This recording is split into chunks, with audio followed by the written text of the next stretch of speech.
If you're considering a move to Cambridge, Ontario, you're probably thinking, what are the pros and cons of living in this city? Well, in today's video, we are going to break it down for you. Let's look at the first pro here, which is the absolute beauty of Cambridge, Ontario. It's certainly the most beautiful area within the Waterloo region, especially in comparison to Kitchener and Waterloo. Cambridge really did a good job of preserving their heritage buildings. The buildings built in the 1800s and 1900s, absolutely gorgeous. In particular, Galt, Ontario, which is the furthest south of the three towns that amalgamated to become Cambridge, is absolutely stunning with the church spires, the cute boutique restaurants, and the absolute beautiful architecture that encompasses Galt, Ontario. Galt also does a great job of incorporating the Grand River, as well as Hespeler and Preston. Kitchener and Waterloo really didn't make an effort to incorporate the Grand River. On both the Kitchener and Waterloo side, the Grand River is on the far eastern side of the city, unlike in Cambridge, Ontario, where they did do a fantastic job of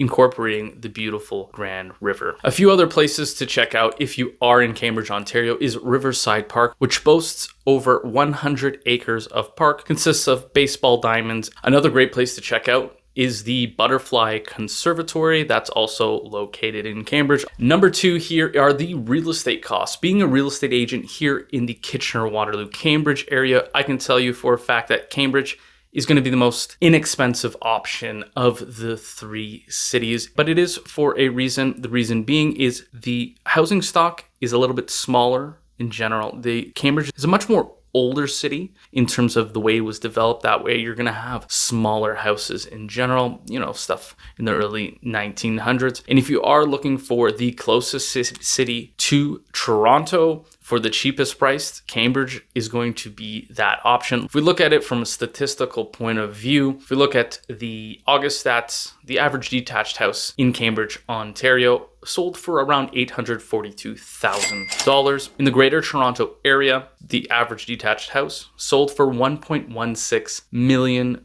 So you are saving several hundreds of thousands making the move here to Cambridge, Ontario. If you're looking to buy a house here in Cambridge, Ontario, I would be more than happy to help you. You can book a call with me in the first link in the description, or call, text, or email. And the third pro about living in Cambridge, Ontario is the proximity to major highways. Kind of touched upon that in the last one in terms of real estate options, but Cambridge is great. If you're living in Hespeler or Preston, Ontario, you have a fantastic access to Highway 401. Not to mention, Cambridge is the most eastern city of the other three cities. Kitchener and Waterloo don't really have direct access to Highway 401. Kitchener somewhat does if you're in the southern part and, places like Dune South. But for the most part, you're going to get off of Highway 401, head on to the expressway, and then get into the city of Kitchener or the city of Waterloo. Now, of course, there's some drawbacks to living in Cambridge, Ontario, and one that's quite evident to everyone is there's no nightlife whatsoever in Cambridge, Ontario. Forget about bars, forget about nightclubs, forget about anything after 11 p.m. The city shuts down. In Hespeler, Preston, and Galt, there's nothing going on. If you want to enjoy yourself, go out to a bar. Waterloo and Kitchener were going to be your closest and best options, especially in Waterloo. They do cater more to the student scene, but there are bars for, the older crowd, 20s and up. So that's definitely one thing to highlight, is certainly the lackluster nightlife. Now, we touched upon the location, the great access to the highway, but when you're actually living in the city of Cambridge, the traffic isn't all that great. I think here, I live in Kitchener, Ontario myself. We're quite spoiled in terms of the traffic times and the lack of congestion within the city. So I'm traveling to Cambridge quite often, showing homes and what have you, and I end up in traffic, and it irritates me because I'm so used to just living in Kitchener that when I am in Cambridge, I will hit traffic at times, especially if you are 4 to 6 p.m. on a weekday. You're going to be stuck in traffic in several locations. Bit of a disaster. Reason being, in my opinion, why I think it wasn't as developed as well as Kitchener or Waterloo, is the fact that Cambridge was amalgamated by three different towns, Hespeler, Preston, and Galt. So it wasn't really designed to